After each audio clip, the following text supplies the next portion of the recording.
Welcome, everyone. Thank you for joining us. My name is Alaine. I'm with Workit Health. If you are not familiar with Workit, we are a digital addiction care company. You can learn more about us at workithealth.com. We host monthly community events to support recovery and mental health. And our topic tonight is families in recovery. We're joined by, and I apologize if I get anybody's last names wrong, Jon Twork, Kerry DeVilbiss, Frederick Shegog, and Patricia McLaughlin. And I would like to kick us off with an introductory question. So if you could introduce yourself and tell us a little bit about your experience with addiction and addiction recovery. And I am just going to go in the order I see y'all on my screen. Freddie, do you want to kick us off? Yes, I will. First and foremost, thank y'all for having me. I'm humbled to be here. I never take these platforms lightly. Thank you for Workit Health and the work you're doing. I think it's amazing. And to the other panelists on here, bless you and thank you for who you are and what you do. Yes, my name is Freddie. I have a motivational speaking company. I speak on mental health and addiction. My experience with this has been since third grade. My mom went to treatment once for 5 days. She never relapsed and she worked in the field. I literally grew up in the rooms of addiction to the point where like my principal had to call my mom and say, you can't send Freddie to school with AA and NA shirts. This has been my whole life. My mom read me the AA book to go to bed, like literally. Been in 35 treatment centers, 15 psychs. Been sober over 5 years. I'm now with the wife who have 7 years this February. Our daughter has 7 months and moved to Florida. Like this is my whole life. I don't know nothing else. So that's my story and that's who I am. Thank you, Freddie. Kerry, would you like to introduce yourself? Hi, everybody. My name is Kerry. I'm the VP of Client Success here at Workit. I am also a mom. I am a mother, a wife, sometimes runner, sometimes writer, and I identify as being a person in long-term recovery myself from substance use disorder. My addiction for me looked a little bit like I was high functioning, but not functioning at all. I used to say that the only people who knew about my addiction were God and the bathroom floor, because that's where I slept a lot of nights towards the end of my drinking. So because of that, because my addiction was such a secret, I decided when I got sober that I really wanted to live my sobriety out loud. And that's been really important to me, to help other people and really just to, also help myself. I think it was really important for me because of the shame and stigma associated with addiction is just to be out loud about my recovery. It's something I'm really proud of. It's been beautiful. It's been hard. It's been brutal, and it's just the most amazing gift that I never wanted, but I'm so glad I have. And I'm just so grateful to be a part of the Workit team. I ended up here at Workit because I saw firsthand just the barriers to treatment that people face when they're trying to get sober. And I wanted to be a part of the solution to help other people. So that's a little bit about me. I'm just grateful to be here. Thank you. Thanks, Kerry. Patricia, would you like to introduce yourself? Yeah, hi, Patricia McLaughlin, the mother of Lisa McLaughlin, co-founder, co-CEO of Workit Health. And our family has a long history of mental health challenges and addiction issues, going all the way back to my grandfather, my father, my brother, some of my children. And I'm here to hopefully share what I've learned over the decades and to offer some support, resources to other family members who are coping with loved ones who are living with these conditions. So hopefully I can offer some advice or some help this evening today. Thanks, Patricia. We appreciate it. And Jon, would you like to introduce yourself? Yeah, hey everyone, tough act to follow there. My name is Jon Twork and I am the clinic site director for the Michigan clinic and also the interim site director for the Minnesota clinic. And I apologize, you can probably hear my 2-year-old in the background. He has about the same level of anger that I did when I came into sobriety. So he's kind of up and down on an emotional roller coaster. So I apologize if you can hear him in the background there. But yeah, I mean, I can just really relate a lot to what everyone else was saying. My addiction was nasty. Alcohol was my drug of choice, and really, I think all my family knew I had a problem long before I did. And my mom and my nephew passed. I was in the military at the time, and I just didn't have the coping mechanisms. And I have a bachelor's in nursing, and nursing we call substance abuse. We call it, ineffective coping mechanisms. And I just didn't have the tools I needed. And my best solution was alcohol. And it wasn't a very good one. And then I got sober 10 years later, and I learned that all that grieving and all those feelings were still there. I just hadn't processed them. And so my journey in recovery has been brutal as well. Probably a lot more beautiful. I have a 2-year-old that doesn't have to remember me drinking. And that to me is the most beautiful gift I'll ever receive. Awesome. Thank you, Jon. So I have like a whole bunch of questions, and I'm just going to throw them out, and then anyone can answer, and hopefully we'll get a lot of different perspectives. And then towards the end, if anybody who is joining us has questions, you can put them in the QA box, and we'll try to leave some time for that at the end. So first, I wanted to talk about, we very often talk about the fact that substance use disorder is a family disease. Could you share about how active addiction, in your experience, impacts family wellness and relationships? And this can be from your personal experience or from what you've seen with others. Would anyone like to jump in on that? Yeah, I can briefly jump in. I didn't start drinking until I was 18, and I was kind of a good student in high school, a pretty good kid. And I found college, and I found alcohol, and I found that, the young girls I never had the courage to talk to would talk to me if I'd been drinking. And I thought, like, wow, this is it. And I remember going home on summer vacation, and 2 of my friends, really close friends, like family members and my parents, they had an intervention on me, and they kind of said, Jon, you have a problem. And I was just like, so not ready to hear that, and I really just revolted from it. And then fast forward 8 years, and then I'm 26, getting out of the military, going home to live with my dad under the guise of, I'm going to go back to school. And before I knew it, I was almost 30, and really just having my father enable me, sadly. And he didn't know he was doing it. He was trying to be supportive of his son, and I didn't either. And it really made the family dynamics just a lot harder. He wanted to do what he could to help, but he didn't know, and I didn't know either. And finally I went to treatment, and I kind of realized, like, your dad has been enabling you. And I decided I need to go out on my own, and whether I fall on my face and drink again, I won't have the safety net of mommy and daddy around, right, to like kind of catch me if I fall. And I know, just looking back after making amends, like, I can see the anxiety and the troubles and the trauma I caused and the sleepless nights, and I had no idea of it when I was in the middle of it. I knew sometimes I drank too much, and that was the extent of what I was willing to admit.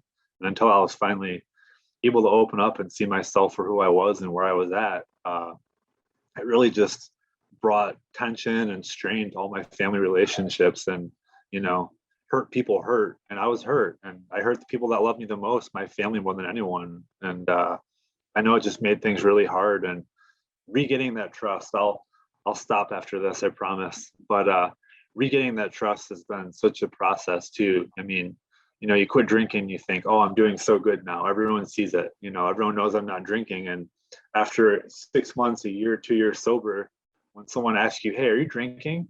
And then I get mad, and I'm like, oh, how dare my father, or my wife, or whoever it may be thinks that, and then I have to stop and remind myself, I've put these poor people through living hell, pardon my language, for 10 years. And I lied about drinking, I hid it, I did everything I could to conceal it. And how dare me to question, they're wondering if I'm being honest or not. So I guess just my point there is, like, things heal slowly and they take time, but it's such a beautiful journey, and it's such an awesome thing to be a part of. And just seeing the relationships get better over time has been really beautiful.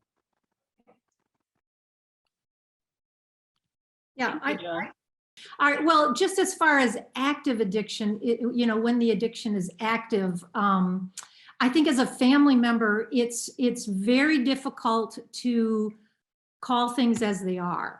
It's very difficult to look at your child, to look at your sibling, to look at a parent and admit to yourself that they have an issue going on. You want to a certain extent, you want to gloss over it. You want to say, well, they're just going through growing pains. or, you know, they're young and they're just dealing with life right now, and they'll grow out of this, they'll grow through this.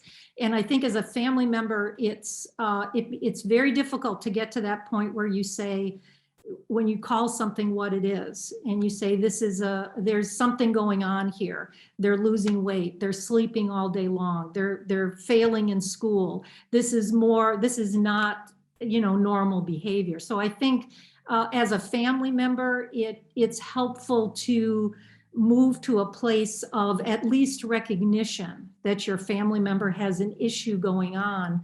Because until it's interesting, because it happens both for the family member and then the one who's living with the condition. Until you can acknowledge that there is a problem, you can't deal with the problem.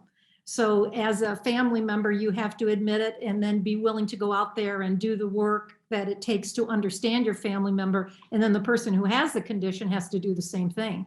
They have to admit that there is an issue going on, and then they can start working towards recovery. So both family member and the individual have got to get to a point of acknowledgement before you can really go forward when you're at that active addiction phase.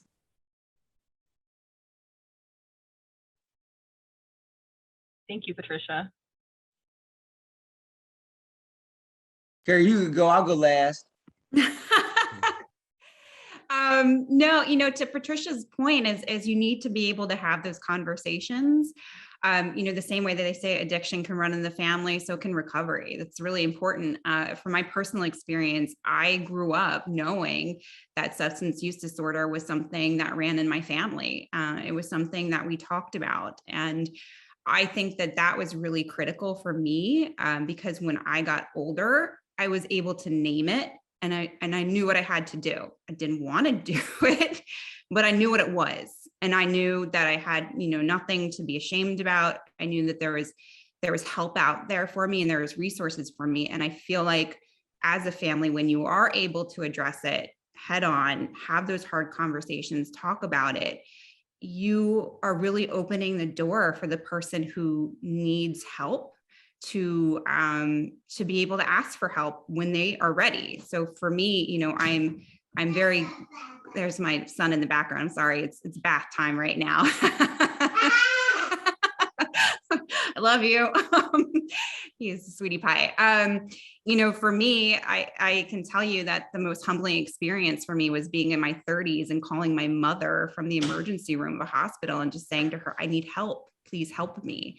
But because we'd had those conversations, I was able to do that. And I'm really grateful. I'm really grateful that in my moment of willingness, that our conversations as a family enabled me to be able to do that. And I see my mom's on this call right now. So hi, Mom, I love you. And that's it for me. Thanks. Wonderful share. So for me, I always say, and this is just my belief, you know, we live in a society where stigma outweighs education, right? Like we live in a society where people will believe their own beliefs over what the data, the research, and lived experience says.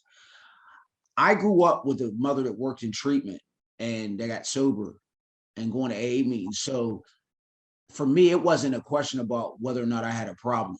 It was the fact that I didn't want to be like my mom. So I didn't want that. Like some kids grow up, their dad's a fireman or their mom's a lawyer and they want to be like that. Well, for me, it was my mom's a person in AA and works in treatment. I don't want to be like that, even if I do got a problem. That's what it was for me. Now, what I can say is how has drugs and alcohol affected my life? I like what you about family. Well, first of all, it's a foundational piece of why I grew up in a single parent home, because both of my parents had drug and alcohol problems. So that changes the dynamic of my life immediately. So from the jump, drugs and alcohol had a major effect on my life. You know, some families get cancer, some families get high blood pressure, some families get neurological diseases. We're a family that we got mental health and substance abuse. And that's just what it is. And you know, and I say to families all the time, and I tell people this that I'm talking to about this stuff, I say, look, when you find out that your son or daughter has a problem, you got to treat that like you just found out they got leukemia. You got to treat that like you just found out they got cancer. You got to treat that like that. And what I need you to do is how you would 5-mile K run, how you would donate, how you would go read books, how you would call doctors, how you would do all that. You need to do the same thing with this disease, because that's what it is. And it took me a while to learn that. As far as my family now, the way it's affected us is my daughter knew she had a problem, came to us, went to treatment, and we just got back in Florida from seeing her. She has 7 months now, right? But the point is that only happened because we have a house now where mom is in recovery almost 7 years. Dad is in recovery over 5 years. Dad speaks on it. This is our life. So we've created a home and an atmosphere where it's normal to sit at the Sunday dinner table and say, hey, I take psych meds. Hey, I just got out of treatment last week.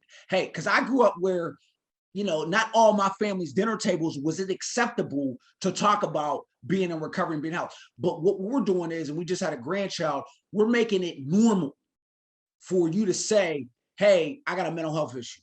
Hey, I need help, because I believe people suffer in silence. And if you're able to talk about what's going on inside of you at the home, it's going to make a difference. So that's been my experience. Thank you, Freddie. Now, several of these shares so far have talked about the importance of having the conversations about substance use disorder, but it can be really hard and it's uncomfortable, and we're often don't learn how to have those conversations.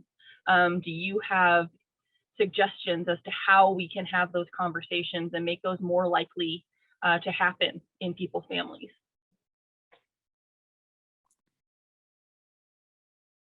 Yeah, well, I could say a little bit about that, and one individual already said that this evening, today, is just acknowledging it that you need an intervention.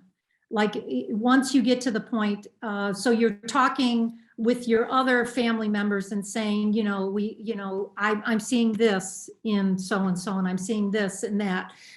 So you talk with each other, and then you get involved in support groups yourself, where you can talk to other family members and ask them the language that they've used, you know, how they've gotten together.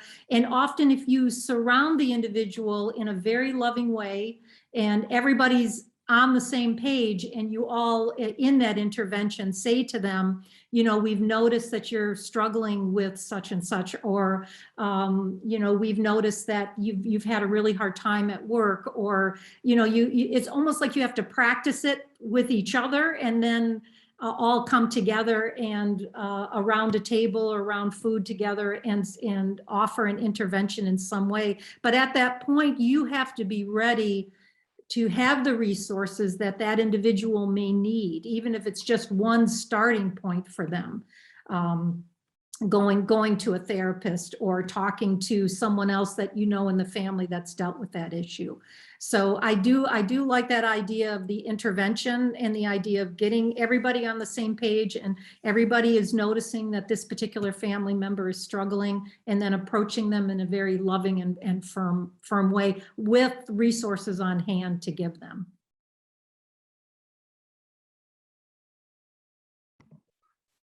I really like that. And just to chime in, you know, I think it's different for everyone. I think it depends on the relationship you have with a certain person. You know, I look back to one of my brothers is very, very outgoing and very extroverted. And when I talked with him and made my amends to him, you know, I kind of went over, here's the things that have happened that has kind of strained our relationship. This is how I've harmed you.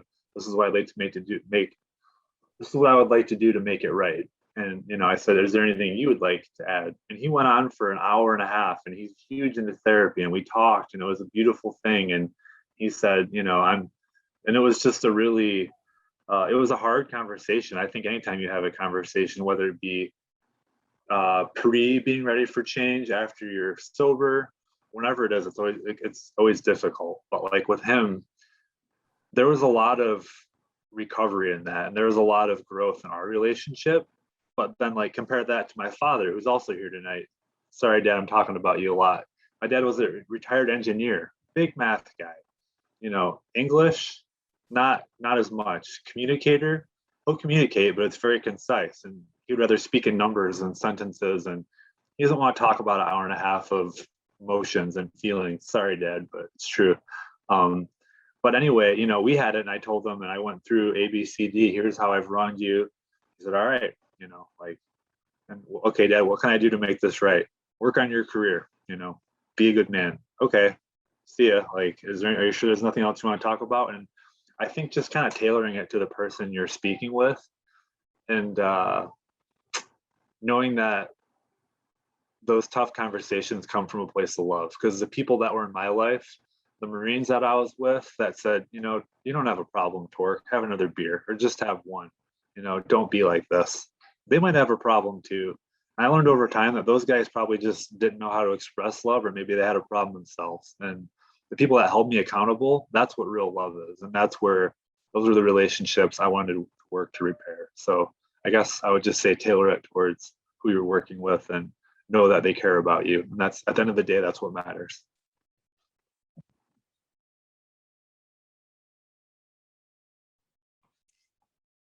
I'll go ahead and add in here.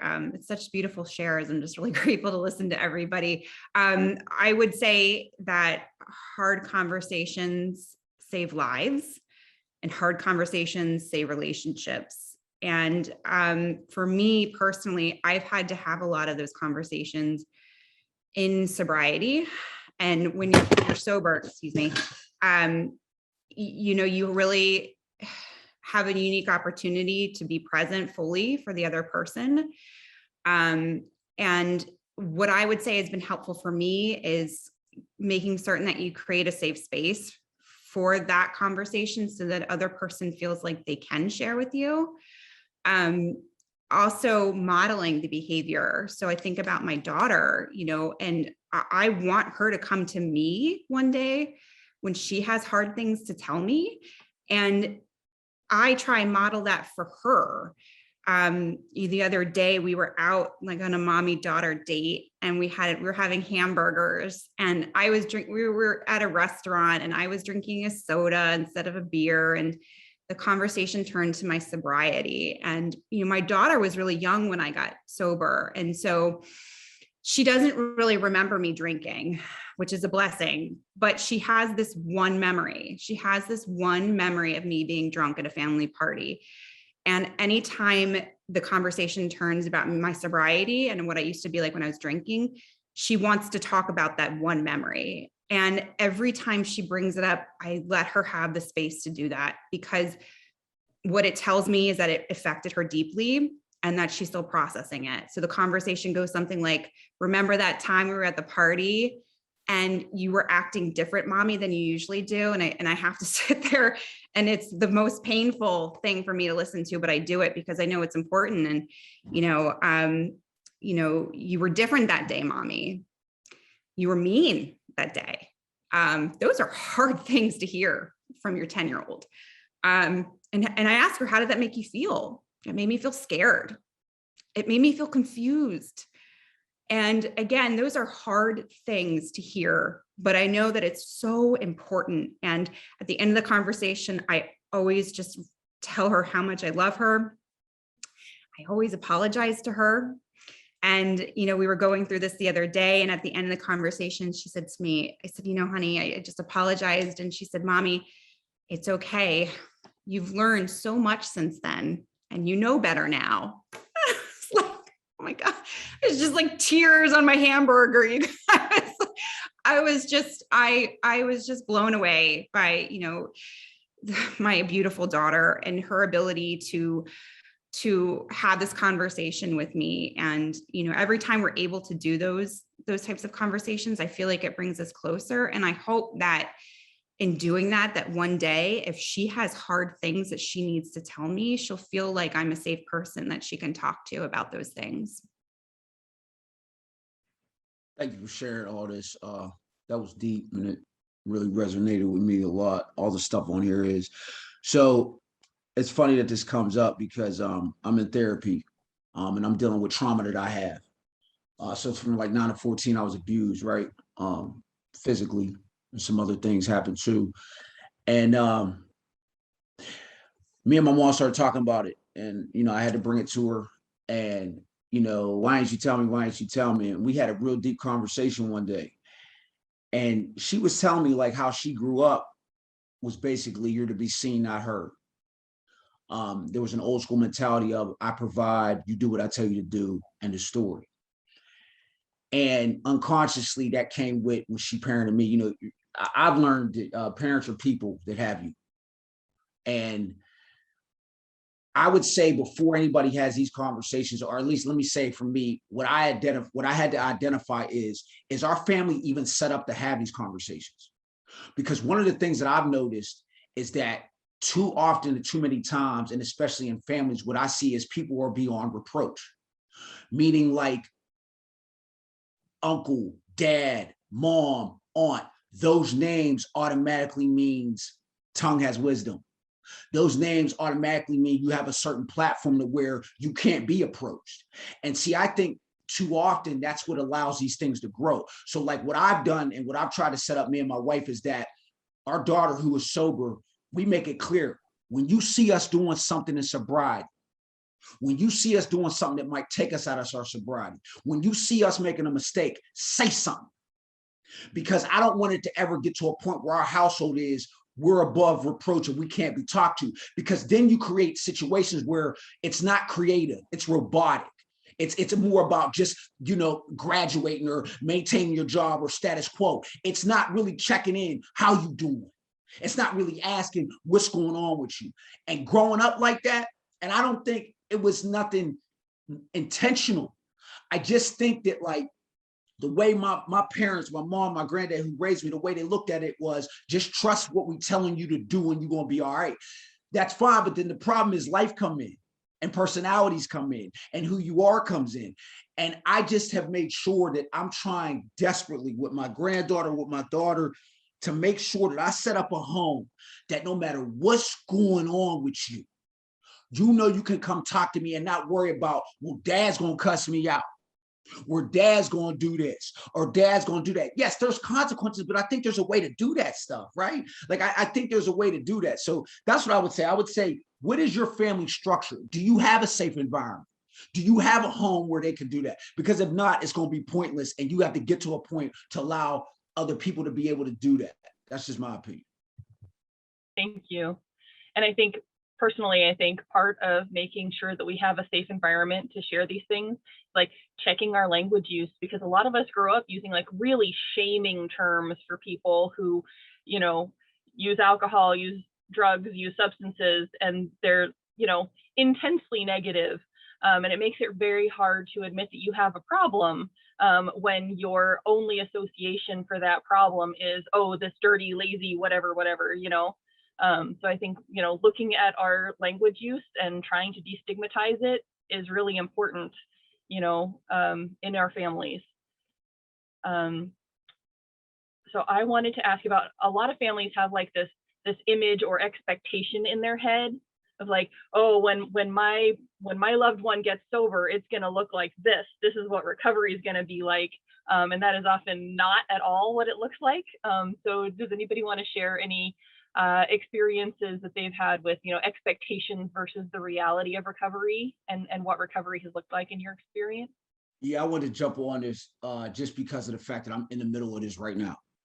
So, like I said, I speak on this for a living by God's grace. I literally travel the country and I keynote events on mental health and abuse, substance abuse and all that. And my wife is in it.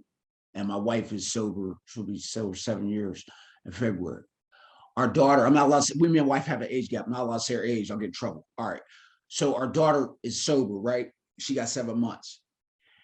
And like one of the things that I had to check myself with was that when I got sober, it was all go mode for me, right? Like I went to school my first year. I didn't graduate school. I started a company. I'm doing this, I'm doing that. So like when she had first started, she wasn't working right away. I'm like, what are we doing? Right? Like, cause I'm a person that just believes in go get it.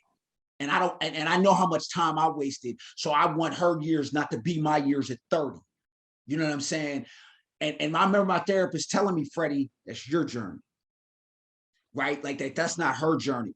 So I've had to learn that like, I need to pray and I need to give her the best wisdom I got and just showing character how to help her grow. Because the more I push, the more I'm getting in the way.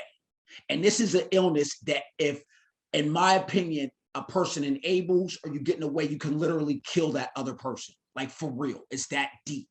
So I really, really had to get with this is her journey. If that means she can't work for 2 years, that's what it means. And I had to get out, and then real quick, and I'll be done. One of the things too I had to get out of, I had so much societal what's right and what's wrong in me. Like the greatest thing about addiction is it eliminates societal norms.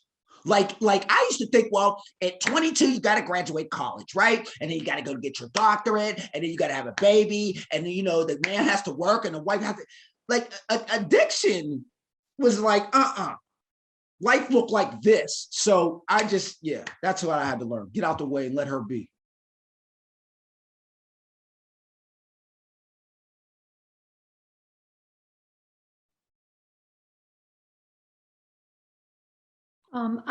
I have a couple of things.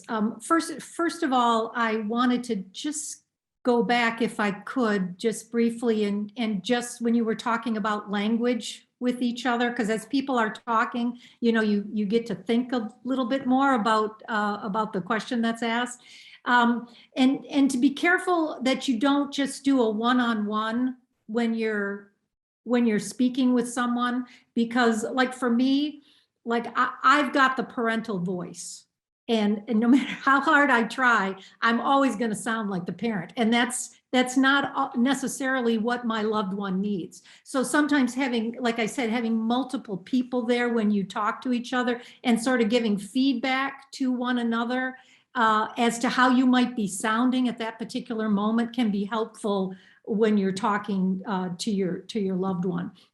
And then when it comes to actually what recovery starts to look like, I think I can only think of, like, the religious counterpart. You know, when I was growing up, it's like you had this moment of being quote unquote saved, or when your conversion starts, like it's a magical moment, like all of a sudden you're going to be this perfect person, and it's not realistic. It's just not realistic. And so for on several levels, you have to think of recovery as any kind of process of learning, where you're relearning behavior, and you're relearning how to accept life again. And that's going to be a growing experience. So I think really being patient with each other is really helpful, and giving as much feedback as you can to an individual as to noticing the really wonderful things that are happening in their life. And because often people who are in addiction, they're beating up on themselves all the time. You know, that's one of the reasons why they're using a substance in the first place, is to kind of escape that voice, escape that feeling.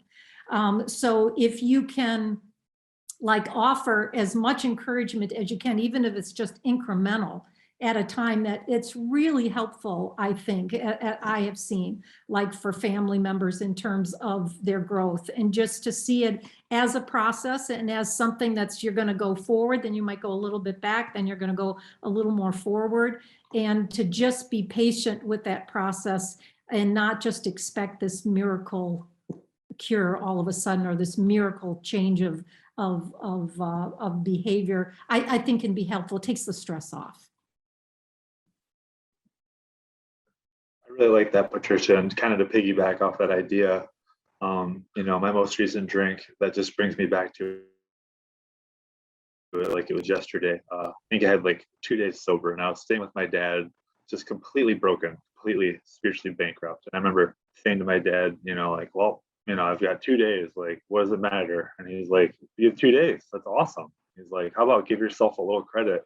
And it was almost like, you know, I could hear my spiritual guides kind of talking to me through my dad. And I was like, I didn't really buy into it completely, because I was just in such a nasty place mentally, but I at least listened to him, and it meant the world to me. And, you know, I look back as time goes on, and he'll be like, hey, you have this much time now. And I'm like, wow, that actually does mean something. And those 2 days were maybe 2 of the hardest days that I had to stay sober, you know. And just a couple other things on expectations versus, you know, reality. I got fired from a job at 8 months sober, you know, and one of my character defects is sleeping in a little too late. And that one's gone away with a 2-year-old who likes to wake up at 6, whether I stay up late or not.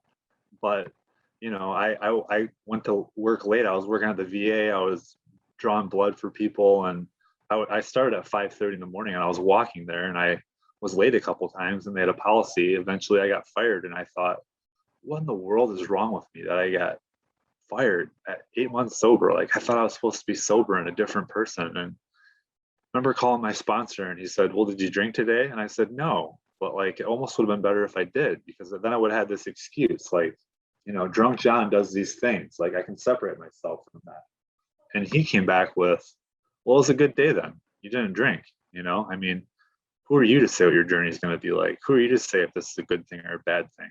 So many things in my life have happened where I think this is the worst thing that could have happened. In my limited, tiny perspective, in my higher power or God or whatever you want to call it, group of drunks, insert anything, good orderly direction, like it knows more than I do. And I don't know what the spirit of the universe or whatever you want to call it has in store for me, but I've learned that I don't know if something's good or bad in the moment. And then I guess the last thing, I talk about this a lot with my family, and my wife gets really tired of hearing it. I talk about my hula hoop, and staying in my hula hoop. And it's kind of cliche, but for me, it works. And when she gets really upset about politics or something, and she always comes to me and says, doesn't this just outrage you? And I say, no, because it's outside of my hula hoop. And she's like, you and your hula hoop, but for me, like, I control what's inside that hula hoop. I stand inside that hula hoop and I look down, and I'm a tall guy, so I've got long arms, but my reach isn't very far. I can't control, I can hardly get my kid in the high chair to eat dinner some nights. Like, I can't control a little 35-pound being. How can I control these external things that are greater than me? And so to have expectations that are different than that, it's just unrealistic, and it's just a frivolous effort that's going to leave me empty and longing for more and closer to a drink, honestly. And then the last thing, I promise I'll stop after this, but I have a friend that sends me a quote every day, and one of the quotes he sent was, I have everything I need to enjoy my here and now, unless I am letting my consciousness be dominated by demands and expectations based on the dead past or the imagined future. And for me, I try to remember that. That was Ken Keyes Jr. I don't even know who Ken Keyes Jr. is. I apologize, but I just like that sentiment, that if I'm looking at yesterday or tomorrow, judging myself or based on those and who I was yesterday or who I'm hoping to be tomorrow, it's going to be a really hard path for me. And I've learned that the hard way too many times. I've learned, by looking at my friends and, they graduated at 22 and did the traditional thing, and they have careers and families, and they're successful and they're happy based on these external things that I see. It's just going to destroy me. And having those expectations and looking at others it's really, really detrimental to my recovery. And I guess I just have to remember what my old therapist used to tell me, that like, it's none of my business what anyone else thinks to me. And that's a really easy thing to say and a really hard thing to live and to kind of abide by. And I don't do it every day, but when I just worry about me and doing what I know is the next right thing, I'm so much happier. And I don't worry about all that noise and all those things out there telling me you should be doing this by this point and everything that culture and society puts on me, because I know today I'm sober, and I know today I tried my best, and really that's all I need. And if I'm in a good place with myself, none of the other external things matter. So yeah, thank you.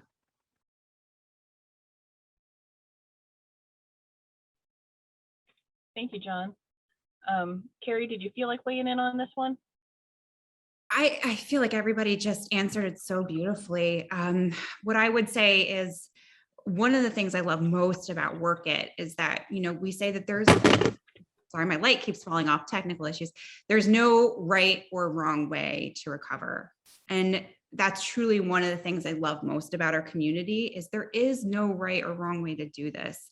And that goes for the person in recovery and for their families themselves, is that this is, to Patricia's point, this is a process. And what I would say is that my recovery has been so much more messy than I thought it was going to be. My expectation when I got out of recovery, when I met reality, it was very different.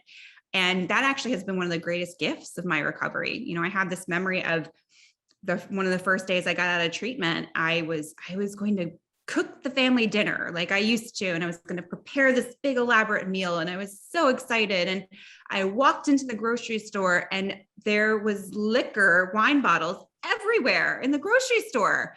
And I looked around and I was like, not cooking dinner tonight. I put my cart down and I walked out of there, and we called for takeout. And guess what? No one cared. They didn't care.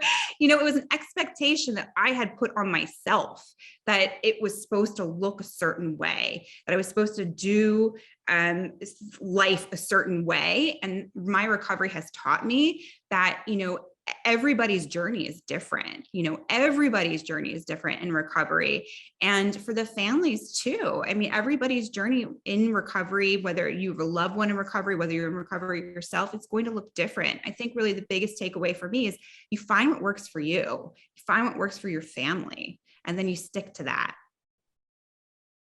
Can I address something real fast, Ms. Alaine? It was from the chat. Okay.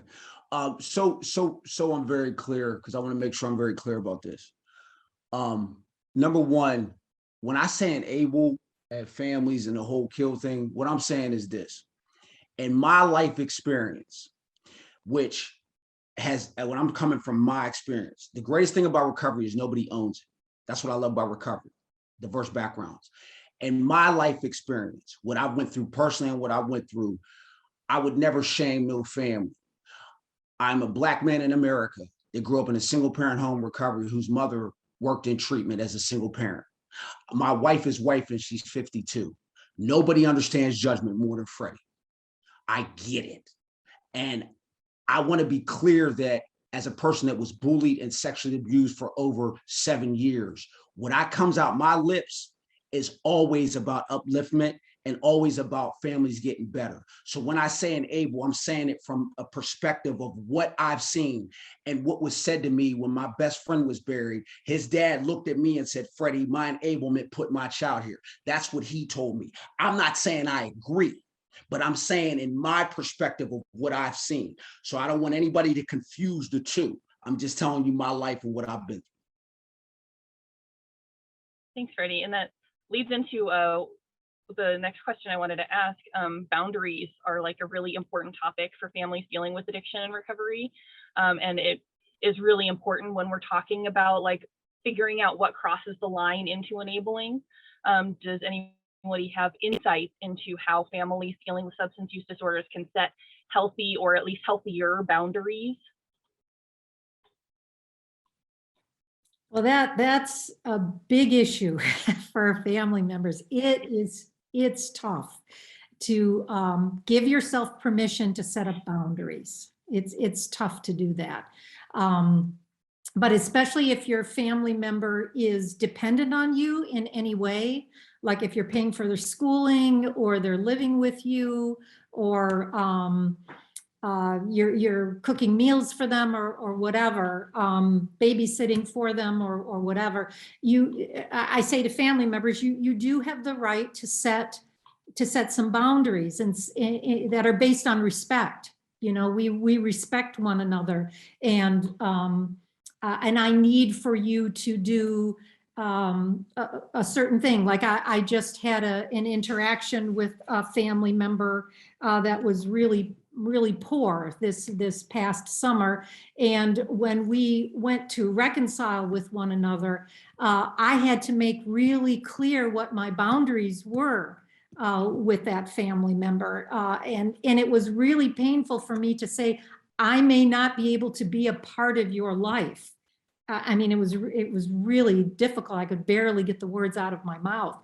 But it's like you have to be, in a very kind way, honest with your loved one and just say, this is what I need in order to stay in a relationship with you. I'm willing to do this, and this, but I need for you to do this one thing for me. And getting to that point where you can say that, it's very empowering. But it's very, very difficult. It's very difficult to do it. But giving yourself permission to ask from another individual in a respectful way what you need to come from them And you in turn then say to them, and you can ask of me too. Are there things that I need to do that would help you achieve this goal of what we're both trying to get? Because you have to admit that there may be a way that you're maybe preventing them from doing X, Y, or Z.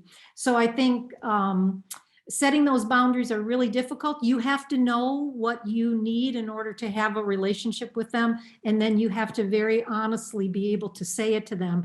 And like I was just saying before, it's helpful to have other family members in the room at the time when you're setting boundaries, because they can sometimes facilitate your language with one another, and that can help.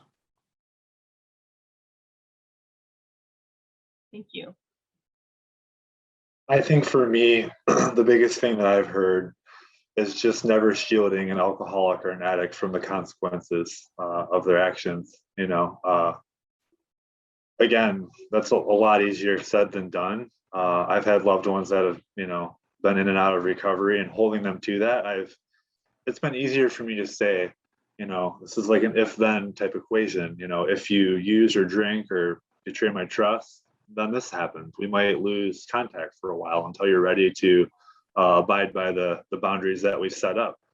But then, my buttons get pushed, and then do I hold to that? And that's, for me, that's where Al-Anon come in, and having other people kind of that have been in the situation that I'm in, really, it feels like just this huge weight is lifted off my back. And I used to be a house manager in a local treatment facility, and two of the guys that lived there died when I was the house manager.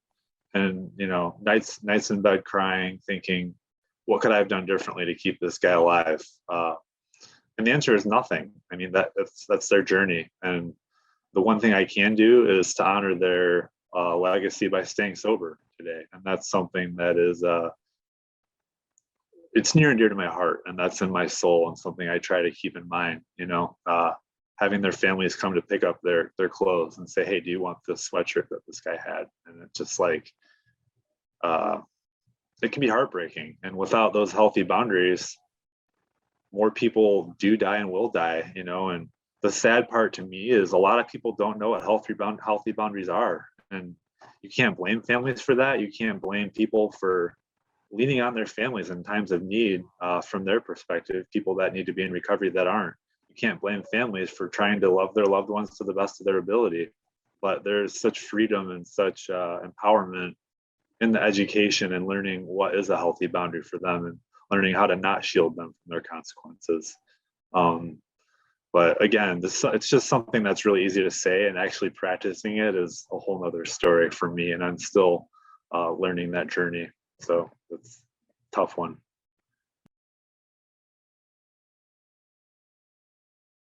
Go ahead, Kerry. I'll go last. Save the best for last, Freddie. Yeah, what I would say about this is boundaries for me as a person, long-term recovery is the greatest tool in my toolkit to keep me sober. For me, that is that protects my sobriety. I have to set boundaries. And I would also say, as if you're a loved one with a person struggling with addiction or in recovery, sometimes setting boundaries is the kindest thing you can do for the other person, really, truly. And it's not always easy. And sometimes it takes practice. For me, when I got sober, it took practice to set boundaries because it was so uncomfortable for me and it was so new to me. But I found that in doing that, it's, a loving thing I can do for other people, because I don't get resentful of them, because I'm able to give more of myself because I have set boundaries to take care of myself. And it's just really a loving thing that you can do for yourself and for your family. So I think learning how to set boundaries is very important. I just think that, like everything else in recovery, it's a process.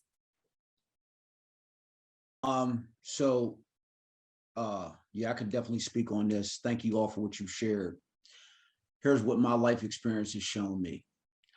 My mother put me out in the heyday of my drinking. I slept outside in Pittsburgh in the middle of the winter, and had to go to a shelter.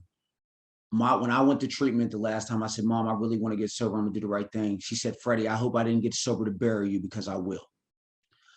Here's what I can tell you from my experience. My mother had to do things in parenting me while I was in addiction that is unnatural for a mother to do.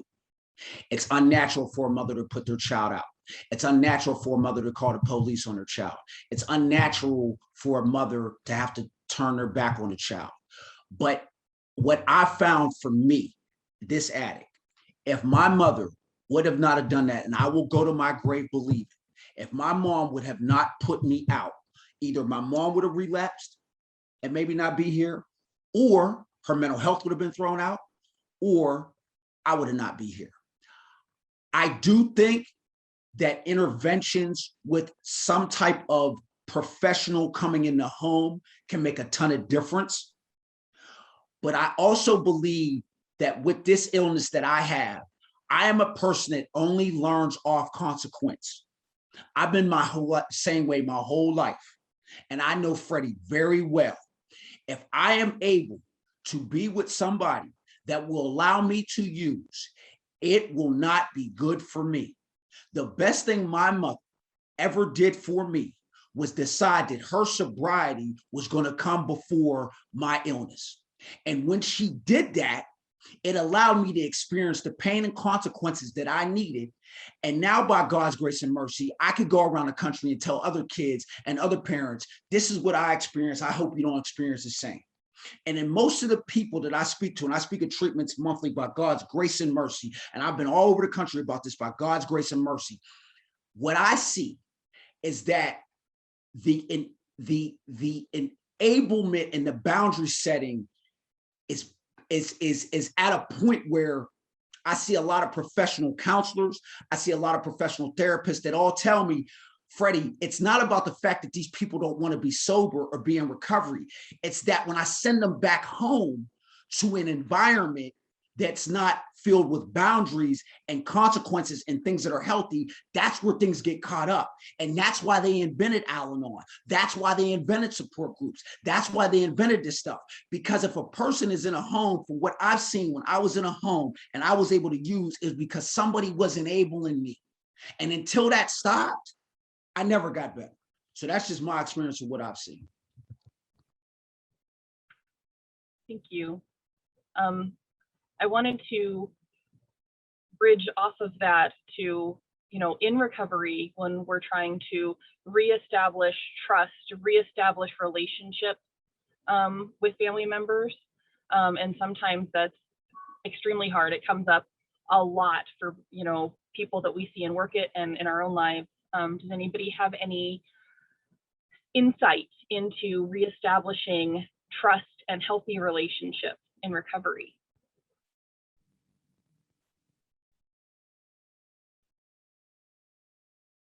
All right. I just think time takes time, right? And I think that the whole point of this is, one of the issues I saw was that if I had any other illness and I had a behavior, it would be forgiven because it's another illness. Like if I was getting chemo and I had a bad attitude, it wouldn't even be looked at because I got cancer, so I should be in a bad mood. But when it's the fact that I'm recovering from addiction, my behaviors can turn immoral. So that's why people look at the behaviors, right? So like in addiction, I've stolen, I've done things against my moral fiber. And because I did those things, automatically I'm looked at with disdain, but not understanding I did those things to get one more, because that's what the illness is. Saying that to say this, I believe that, like, if a person's healthy, healthy people attract healthy people. If a person's living the right way, if a person's doing the right thing, it's going to shine through them. There's going to be a glow. There's going to be stuff about them that I won't need to challenge. The wife I'm with now, she doesn't need the challenge. She doesn't need the question, because she sees the work. She sees the growth. So like we went to see our daughter, right? She got 7 months. I ain't questioning her no more because I see it. It's speaking for itself. I don't have to worry about if she's going to the store and really coming back. You know how I know? Because I can see the way she's talking. I can see the way she's acting. I can see her behaviors. And I think too, we have to be mindful that if a person's trying to get better and do the right thing, If I keep talking negative to them and keep bringing up what they did and keep talking about all the other stuff, what am I expecting will happen? You know, I learned a long time ago. What you say about yourself is what happens. It wasn't until I started saying I was a motivational speaker that I started traveling around the country. I was a motivational speaker. Like, I got to speak into existence positive things, just like I spoke into existence negative things. So I think it's like really critical, especially for me and my family, that whatever they did in the past, they did. But for me to allow them to grow, and if I see them doing the right thing, to uplift that, to make sure I let them know, hey, man, I'm proud of you. Hey, man, listen, like my daughter finished her 4-step. I said, look, normally we go out to eat when you graduate and all that stuff. I don't care about that. We're going out to eat today because you did your 4-step. We're going to celebrate the fact that you got through counseling. We're going to celebrate the fact that I think a lot of that gets left out of this. Instead of just worried about if they're doing wrong, how about we start celebrating when they're doing right? But that's just my opinion. I completely agree. And I use that positive reinforcement with my 2-year-old, and it works wonders. I find, you know, rewarding him when he says thank you and helps clean up after dinner, we get so much further than just being upset when he puts a Matchbox car in his mouth, you know. And I hope to, I'm a new parent, so talk to me in another 10 years, but I think that positive enforcement, Freddie, that you're talking about is just gold, you know. But rebuilding trust, you know, like you said, time takes time. And it took me, in my addiction and, you know, my alcoholism, it took me like 10 years to really get into this forest of darkness and, you know, kind of in that dark night of the soul. And it might take me 10 years, 20 years, 30 years to get out, depending on how I recover and what my journey looks like. And that's beyond my pay grade to know what that journey looks like. But just, I think, knowing that one day happens one day at a time, and allowing the ones that we've hurt in our families or elsewhere time to heal themselves, you know, because it's not just those of us in recovery that are getting well, it's those relationships that we have that are growing. And, you know, we got to root out all the weeds and plant new seeds before we can have this beautiful garden of relationships, if you will. Pardon me for the poor analogy there, but and again, I'm a big quote guy, so I'm just going to share this quote from Elizabeth Chase on healthy boundaries and trust. Hope is not pretending that troubles don't exist. It is trust that they will not last forever, that hurts will be healed and difficulties overcome. It is faith that a source of strength and renewal lies within to lead us through the dark into the sunshine. And to me, that just kind of relates to, you know, going through that dark soul at night. And again, my former therapist had a huge impact on me, and she used to talk about in early recovery, chopping wood and carrying water, and, you know, just getting through days and realizing that, you know, when people call you out, hey, are you drinking, or what's going on with you? Even if you're doing good, it'll show over time, just like Freddie talked about with his daughter. Over 7 months, things are probably way better than they were 7 months ago. And who knows what recovery and the universe has in store another 7 months for that relationship. And it's just it's not an easy process, but it's a worthwhile process. And I guess just my advice would be just to have patience and tolerance and know that it'll take time, and eventually most wounds heal. And I don't want to have that as a disclaimer that, like, hey everyone, you get sober, you get healthy, everything's better. Some relationships don't fully heal, and that's part of life too. But the ones that are worthwhile do for the most part. And if someone is able to forgive you, that's just something that it's divine to me. Thank you. Thanks, John. Yeah, I think so, to a certain extent, it depends on what the interaction has been with your family member. So I've had family members who have had addiction issues, and they've done more harm to themselves than they ever did to me. And so it was very easy for me to establish trust in them as they went through recovery, because I could see how they were taking care of themselves. But when I had other individuals who actually did really cruel things to me while they were going through addiction, it was much harder to trust them when their reaction was more, was manifested in their behavior to me. And so, and I came from a family where, you know, if you lose my trust and you're dead to me, you know, you've lost my trust, you know, and that's not a good family dynamic to hold on to. So you have to let go of that. And then I have found that it was just a very slow process of getting close to them again, or trusting them again to get close to them. So it just depends. It depends what your relationship has been with that individual, and how much the trust got broken because it came directly towards you, versus when they really put it more on themselves, and then you were just you were ready to just trust them again and work things out with them. So it's very slow in one sense, and in another sense it happens quickly. So it just depends. Yeah, and to Patricia's point, it is a slow process sometimes, but it's a worthwhile process. And what I would add is that, you know, we like to say here at Workit is we like to meet people where they are. And that has been such a big part of my recovery, and something that I carry with me with my family. And, you know, we can't expect people to be anywhere other than where they are. And this goes both ways, with the person who's in recovery and also with the family member, you know, understanding that we both are coming from a different place, and that we both have our own experiences. And, you know, in order to really build on a solid foundation to rebuild those relationships, I think it just takes a lot of time.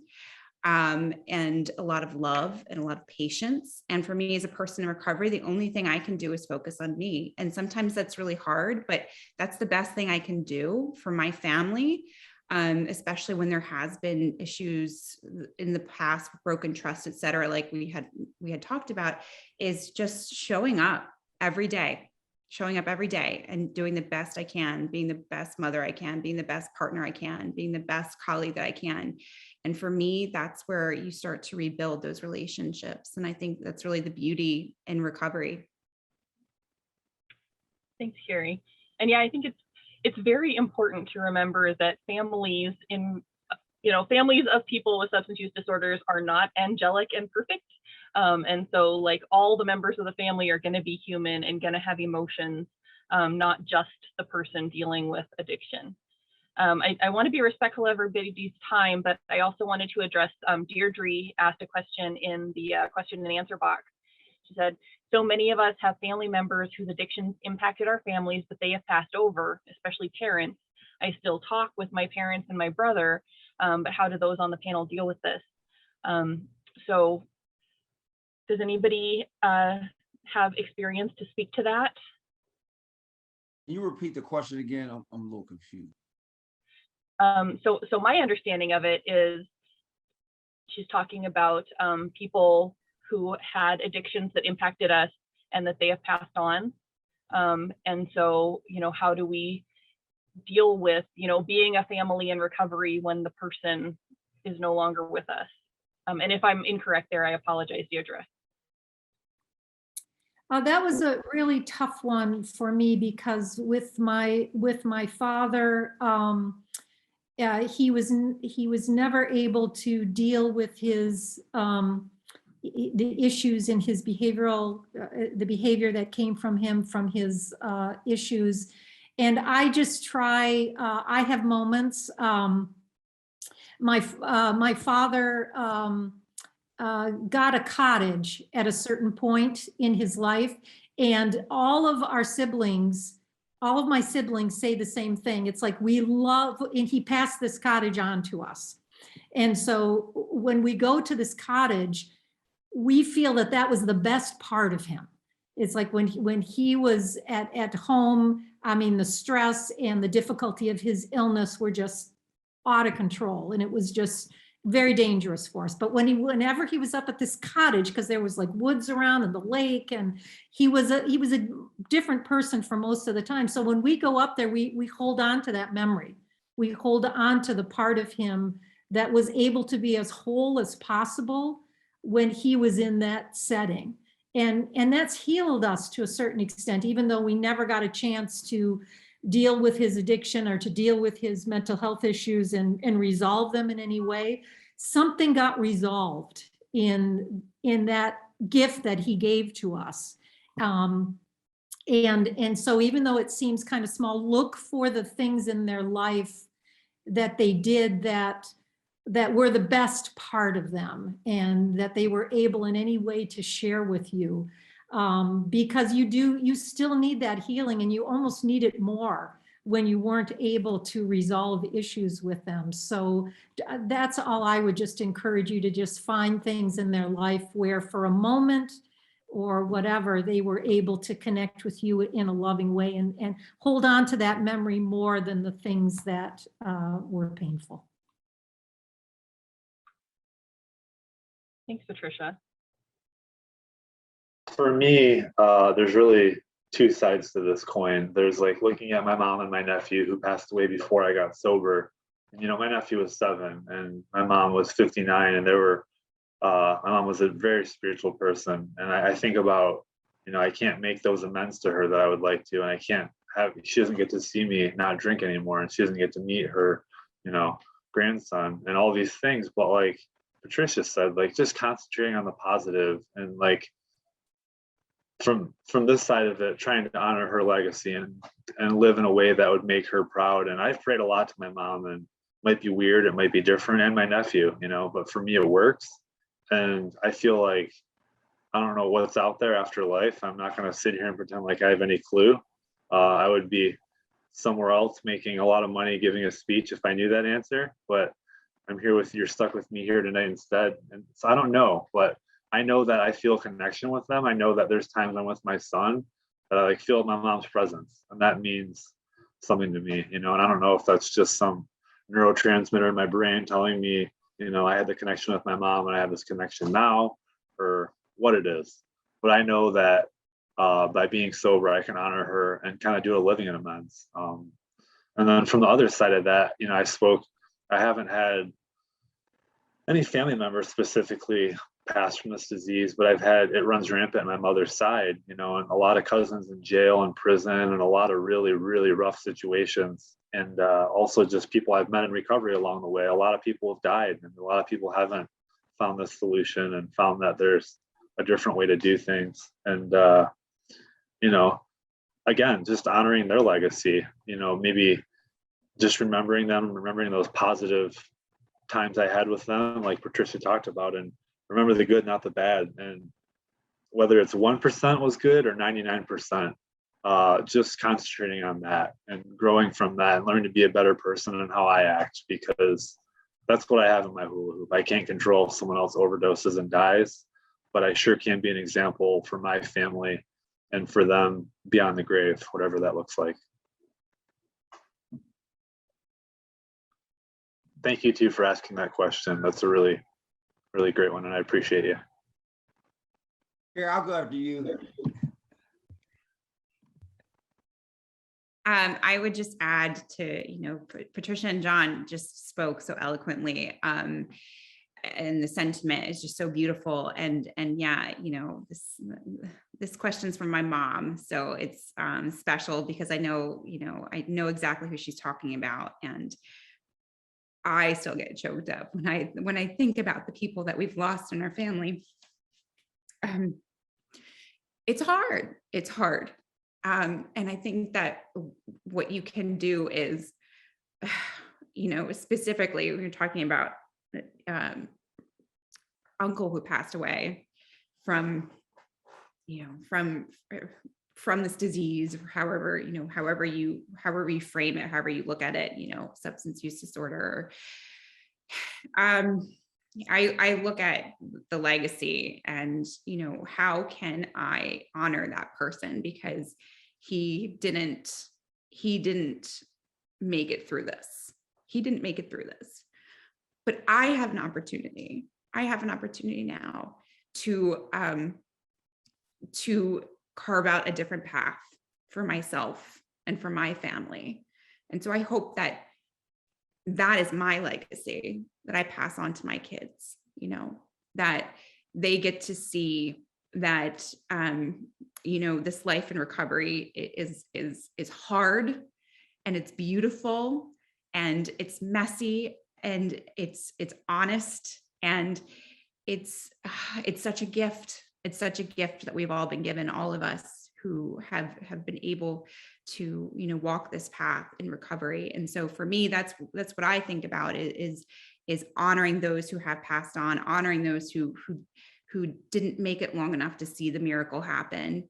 And in honoring them, it's thinking about how I want to live my life, what I want my legacy to look like for my children. And so that's how I try and live my life. And that's how I try and live my recovery. Yeah, this is real as it get. Thank you all for sharing that deep stuff, and it's real. For me, this is why I've chosen to be who I am in life. Like, I'm gonna just be real simple. I don't know no other life. I've been dealing with the pain of addiction since yay high. I can't even tell you how many people we done buried in my family. I can't tell you how many people I done buried that I know. When I got sober, 4 people that are thicker than blood. One I consider my mother, the other one I consider my sister, the other one I consider my brother. I was born an only child. I'm going to my grave with a couple brothers, and here's one of them. They all died of as a direct result. And what I learned, and what really hit me, especially at my brother's funeral, I call him my brother. When I got done speaking, his dad had asked me to honor him to speak at his funeral.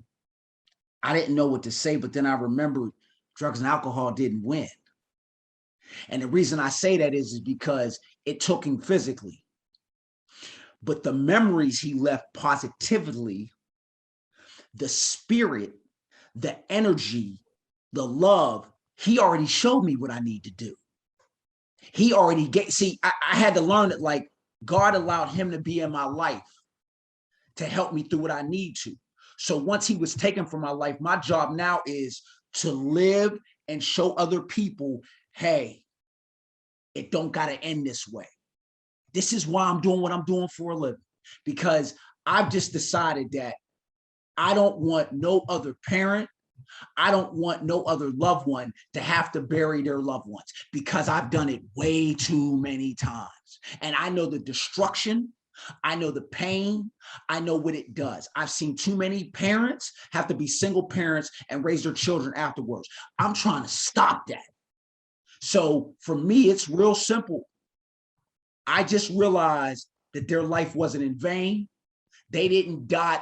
The world might headline drug addict found. The world might headline overdose. That's what it might say on paper. But in spirit and in soul, I was lucky to even know them people. I was lucky to even be blessed with them in my life. So for me, it's simple. Use my gifts God has given me to help other people have to never go through that.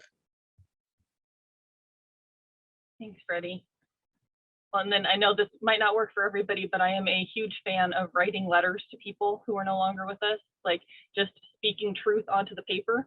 And then some people like to save that. I like to burn, so I'm like symbolically sending it to them, so that way I put, I love you and I'm angry and you hurt me and I miss you, and all of the truth into the letter, and then send it to them. That's something that I personally love. We are about out of time, so I just want to see, is there anything that we did not touch on that you really wanted to say in this panel today?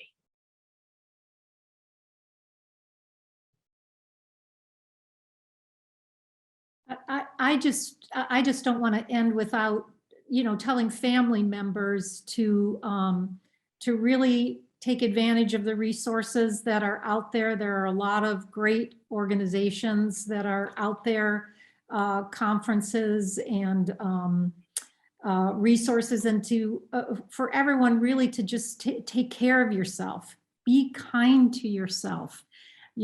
Find ways of sort of blessing your life every day, because it's very precious and it goes very quickly, and just to really take care of yourself. I mean, that's just one thing I really want to encourage people to do. There's a lot of work in dealing with these conditions, but like people have already said tonight, there's a lot of blessing too.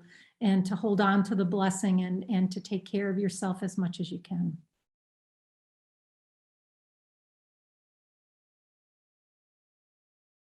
Yeah, I would just add that it's been such a gift to be in the panel tonight with such amazing, talented, individuals.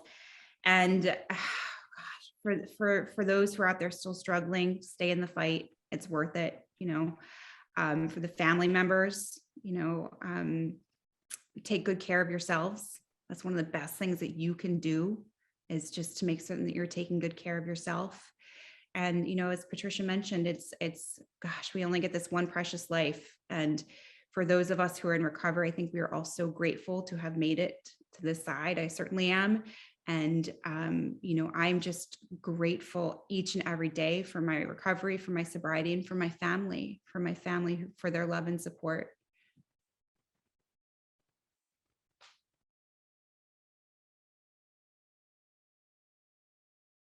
Yeah, I just wanted to say thank you for allowing me to be part of this. This has been truly an honor and a privilege. And, one of the quotes, if you can't tell yet, I'm big on quotes, but one of the quotes I tell myself every day is from Winston Churchill. He says that failure is never fatal.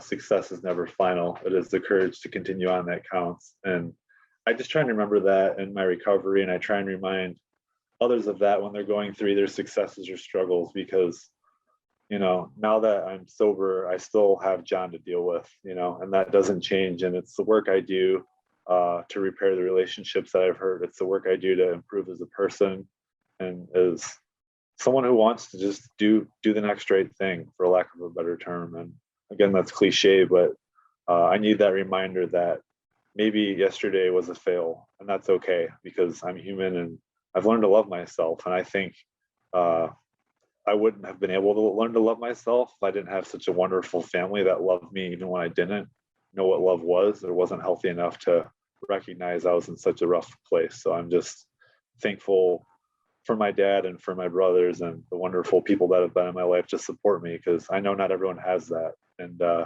if you don't, please reach out. There's others out there that have been through what you're going through. However horrific it seems, however isolated you may feel, just know that there's others out there that would love to support you. I would just say this, and first of all, it's been an honor to be on here. We're talking about deep, hard topics that people struggle with and deal with. Like, this ain't no take a pill and it's all better. Like, these are hard theoretical concepts. They've been studying the brain since the early 1900s. And it won't be solved by a panel. But what did come out of this was love wins. And I would just tell everybody, man, it's already on here. I don't have to know you to love you. If you dealt with this issue in any way, you got love from Freddie. You got love from me, man. This stuff rips families. But I'll tell you this. Addiction has been the worst pain in my life. Recovery has been the best joy of my life. And it reminds me, no rain, no flowers. It's life, man. So just know, keep your heads up. It's a 60-minute ball game. This is a beautiful life. Thank you all. Thanks, Freddie. I want to thank all of you for your insights. I really appreciate you being here and sharing with us. And thank you to everybody who joined us. You can find us online at workithealth.com, and on social media, we are Workit Health pretty much everywhere. And we will hope to see you at our next community event. Thank you.